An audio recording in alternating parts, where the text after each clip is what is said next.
Hey guys, welcome to another Timely Tuesday. And my little tripod thingy broke, so I apologize for any shaky cam. So today I was going to show you a little bit on the insides of this cap, number 33.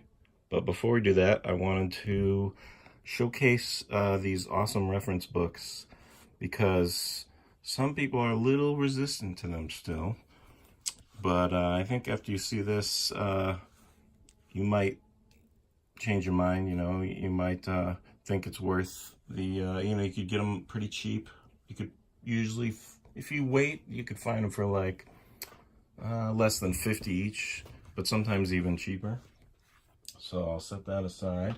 So they're called the Photojournal Guide to Comic Books. And it's pretty much every Golden Age cover ever. And I'll just go through all the Timelies, all the Timelies titles that you really need to worry about if you're trying to collect them. I'm mostly going through just the superhero books. I could probably do a different show on the funny animals because I don't know too much about that, or even the kind of romancy ones they did towards the end. But let's get started here. So I've had these a while. You can tell they're pretty beat up. Let's start alphabetically. So the first one is All Select. These books are very thick. Check this out. I mean, it's just, so it takes 2 volumes for Golden Age. And it is just packed. And the quality is great. Really good. This guy went around and took really high quality photos of all these books. I think it came out in '93. This was really my intro. I'd seen Golden Age back at cons and stuff, but I didn't really examine them until I got these books. But yeah, it goes right into it.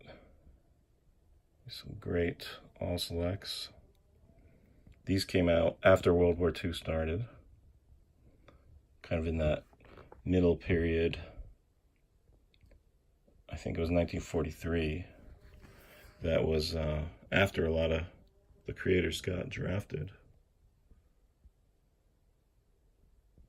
I think in 1943, even Stan Lee went to join the army.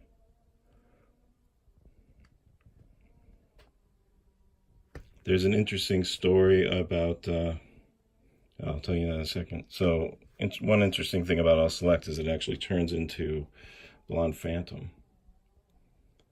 So that whole annoying thing where in the Silver Age, they go from like Journey into the Mystery until Thor, and it picks up like 126 or whatever. He used to do the same old stuff. This started way back then, doing it here.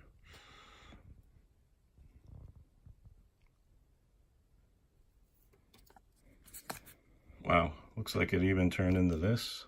Well, did it? So then each book has its entry down here and talks about a little bit. Wow, yeah, it continues as lovers.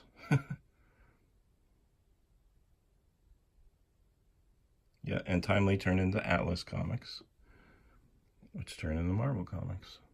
You could see the Marvel Comics logo. I don't know if I could zoom in. Yeah, there you go. Marvel Comic. Red Circle. It's very much like, so he had a pulps. Let's see if I have one. Yeah, yes, here it is. Nice. So he had a pulp company before Timely Comics. Sorry for out of focus. And it was called Red Circle. And you could see, here's one, the symbol, Red Circle magazine. Very much like the Marvel. That was as close as they got to some kind of continuity in between publications. Man. I'll just flip through a little bit. Amazing Man. It's a pretty cool book. Centaurs. It's a great Centaur collection for auction. They have a little bit of Silver Age, like the beginning of the Silver Age in this book too, so that's pretty cool. Like they have some amazing Spider-Man, you know, just a few beginning. That's it. Oh, there's some nice Schomburgs. But I swear, you flip through this and you will just see things you just never even knew existed. And there's just always something cool. Atomic War. These are awesome. Police cases. Alright, let's get to All Winners. This is the next one on our list. This one came out earlier than All Select. So it has a lot of the original creators. Carl Burgos, Bill Everett. I'm not entirely sure if there's Kirby and Simon in these. I should look that up. One of my least favorite Timely covers right here. Yeah. And that book is not cheap either. It would take, I guess I would have to have like every other one to buy that. That's a great one.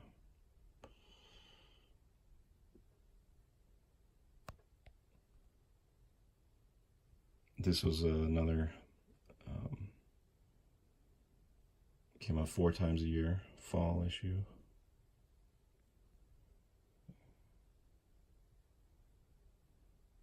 Fall, winter, spring, summer.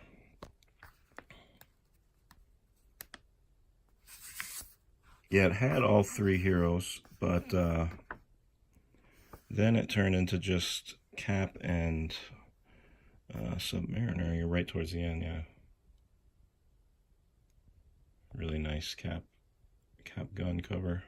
I want to do a video where I showcase those, just Cap with guns, because he doesn't have too many, but it's something you don't really see too often.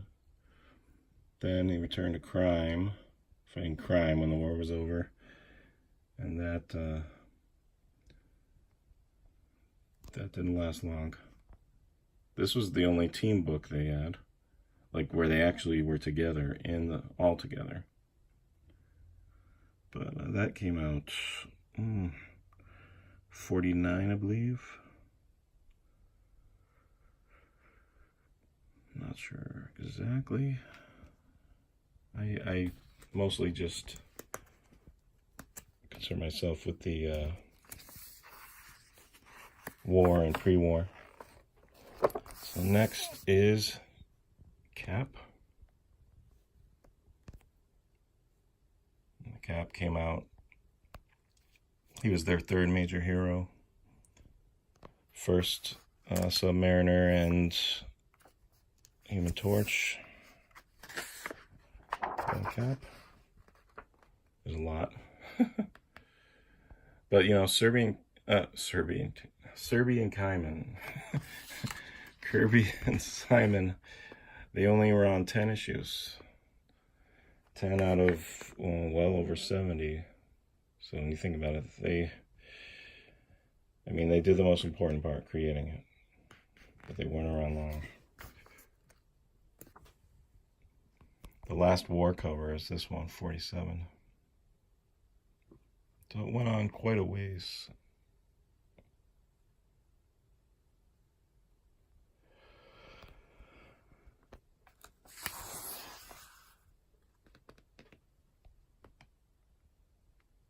Yeah, they started featuring females more and more towards the late 40s. You can see here.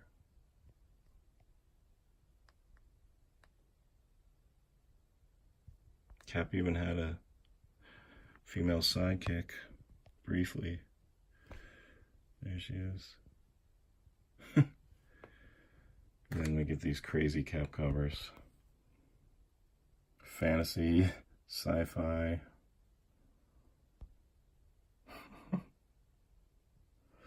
Yep. Weird Weird Tales. Captain America's Weird Tales.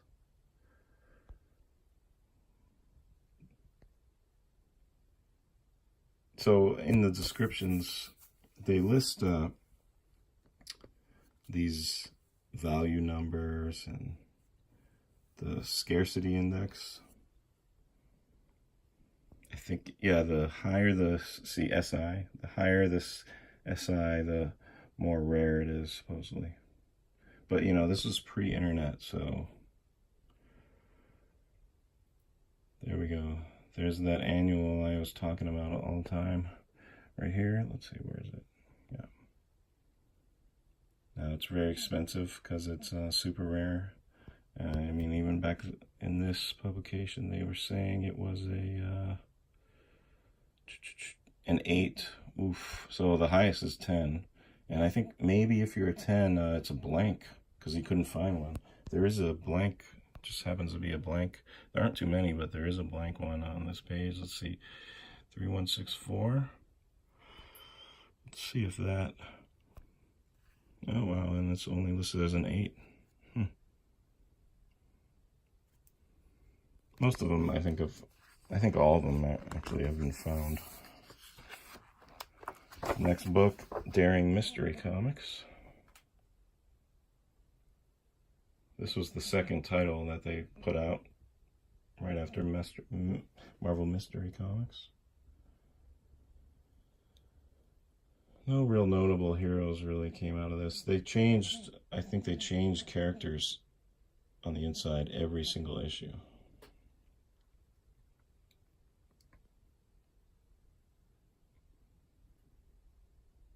Bill Everett made a character for this one, the Finn. It's like the only notable one. And I think it got canceled, and then it came back after the war was really going. Those were pre-war, and then yeah, it just had Subby and Human Torch.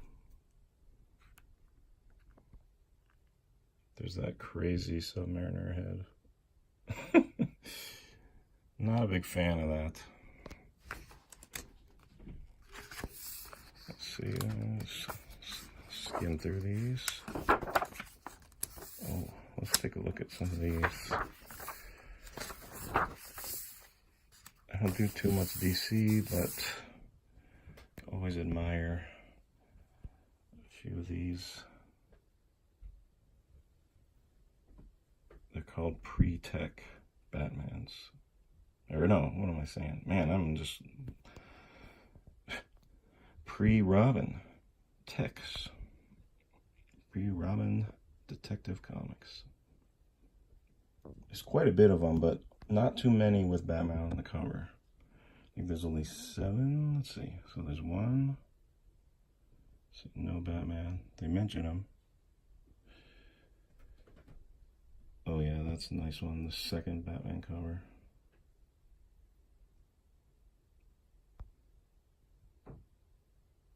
Did they mention him?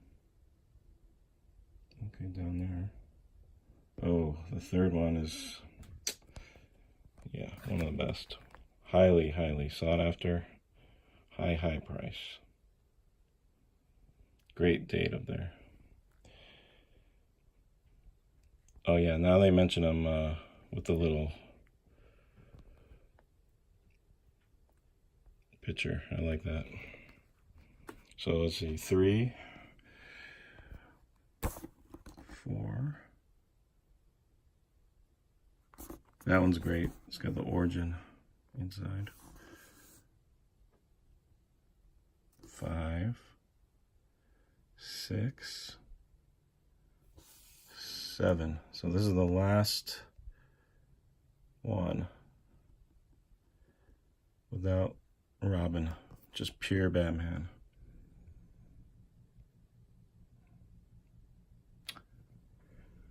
So yeah, those are awesome. I wish, well, that's, I mean,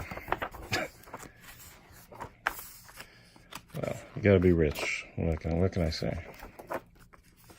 All right, let's go all the way to H for the next timely title.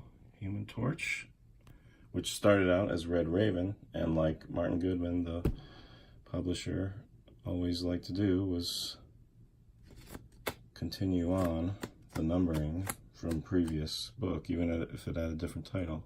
So Human Torch, and this is really confusing, so Human Torch number 1 is actually number 2. Number 3 is actually 2. 4 is 3. And this is where it gets really confusing. If that wasn't confusing enough, 5 is number 4. And 5A is number 5. So for some reason, I guess they thought they had to do 2 number 5s to get to the real numbering, number 6. Number 5, does this have a number 5 on it? Summer number.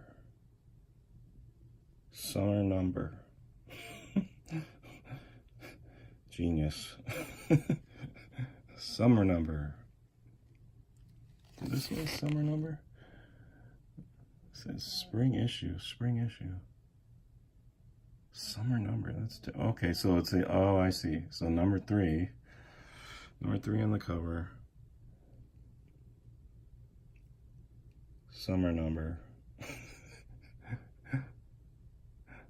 Number 5, number 6, okay.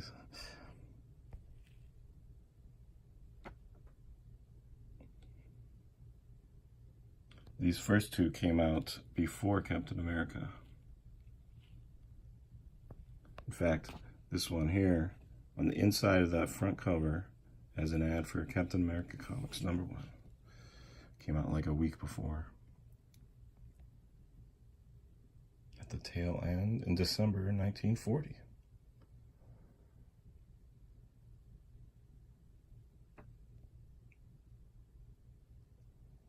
Lots of red. The detail on these are just insane. I mean, this is in 43. Schomburg just had, he was in full stride, cranking these things out. This one is so good.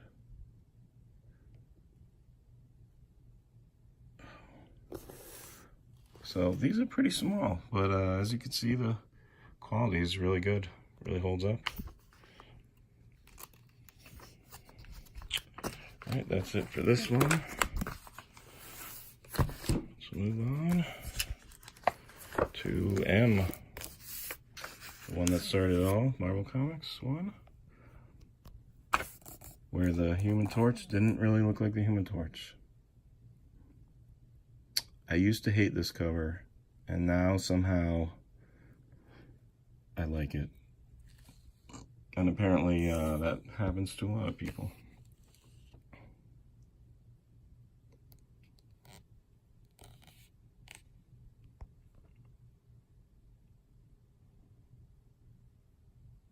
So much red.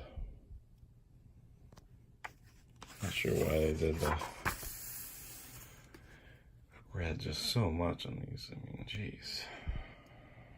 They really have to do that?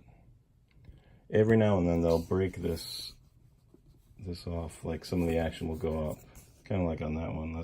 I like it when they do that. It's like, whoa, Schomburg, take it easy. Look at that, yellow, yes, they really stick out. Oh, here's another good example. This is kind of like that red circle. Remember Pearl Harbor? Very similar.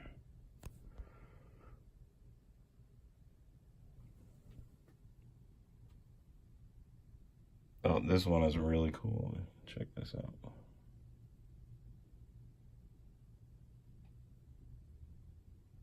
Building the tunnel under.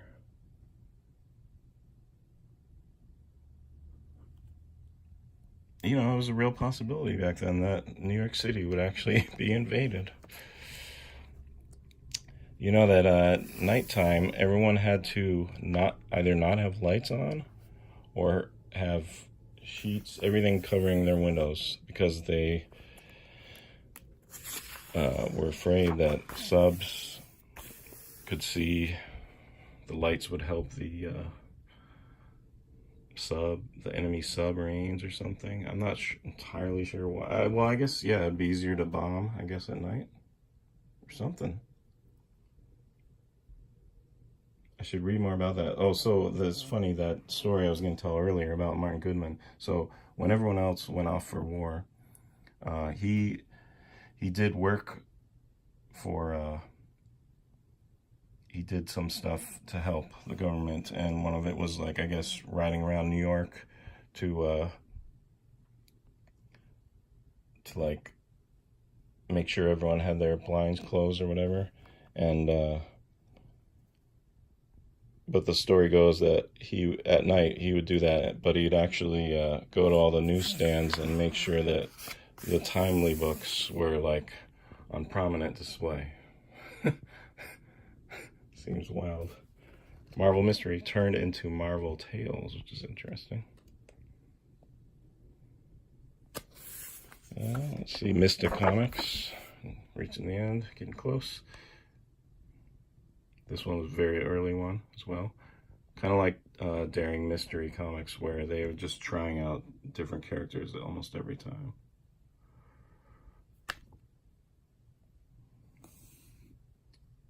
And we got the Destroyer. This is the first Destroyer. Stan Lee wrote that. Great Jack Kirby cover right there. I wonder if that's the first official Jack Kirby and Stan Lee collaboration. These Destroyer covers are just amazing. It's too bad there's only 5.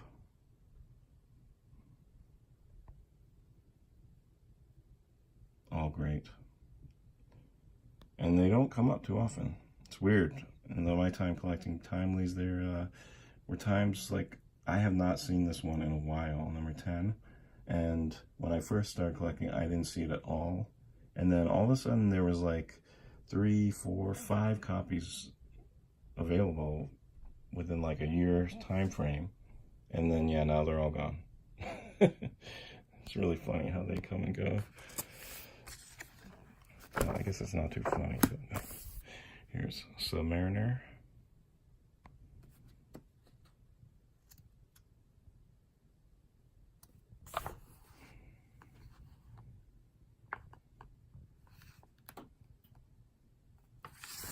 Here's quite a lot, Submariner. He was pretty popular. I was surprised at how popular he was. What's pretty cool is that Bill Everett, when he went to war. I think number 6 might be the last one. He didn't do the covers, but he did the really nice interiors. But he went to war, and actually, when he came back, he continued on, which I thought was really cool. And he did some great. I believe he did that cover. Yep, there's his signature right there. As you can see, he was quite a good artist. He deserves his own video for sure. I'll have to make one. I have a really nice book about him. Oh, there was some, I saw some books that I think, yeah, here we go. DS Comics has been showing me all these Coles. Oh, actually, yeah, that's Cole, I believe. Let's see, yep. It's growing on me. It's not like I didn't really like his stuff or anything. It's just, I mean, there's so, you could tell just by these books, there's just so much to focus on. Kind of need to limit yourself. Then the second to last, well, the last real superhero book is this one, USA. This one is Jack Kirby.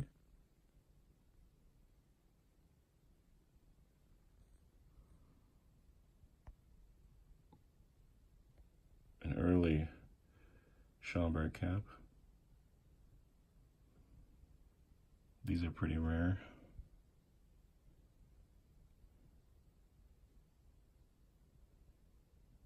Another nice Cap Gun cover.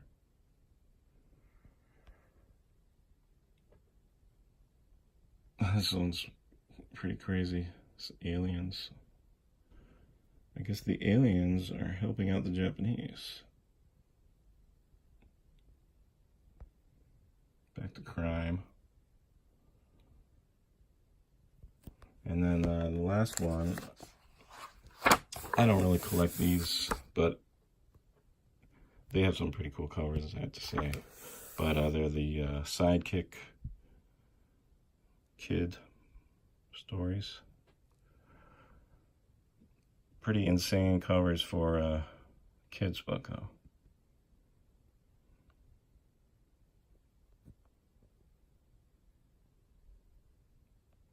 If the war went on long enough, a lot of these kids would be in the war.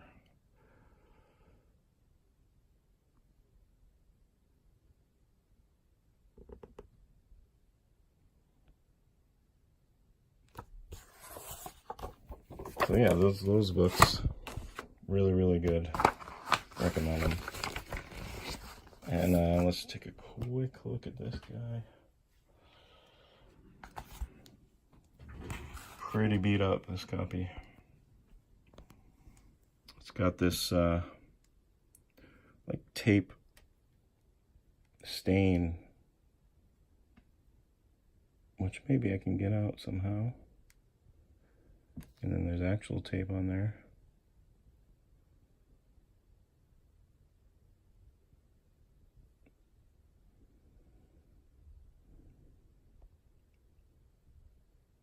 Look at the detail of this book. This Schomburg is just incredible. This is one of my favorite battle issues, battle covers he did.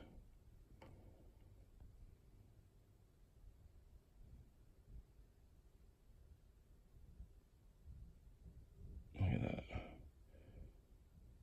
Really detailed. The Winter Soldier, there he is. I love the interior of that cover on this guy.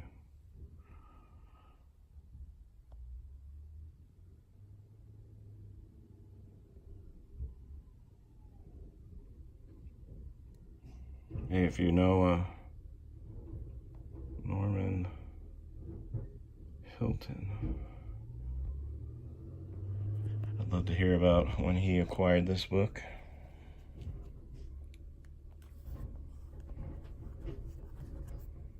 I wish I had my tripod thing.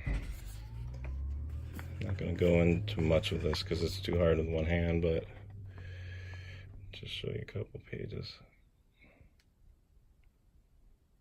This was 33, so this was after Kirby left.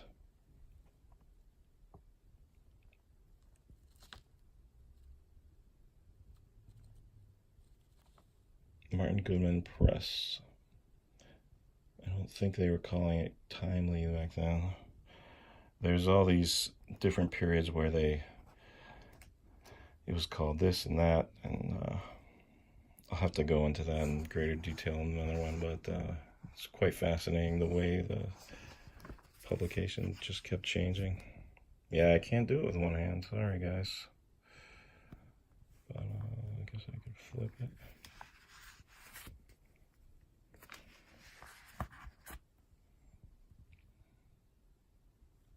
The Raider.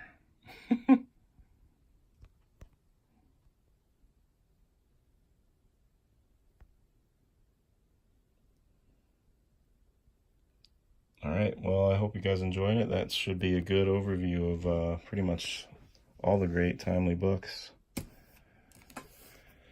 So, thanks again. See you next week.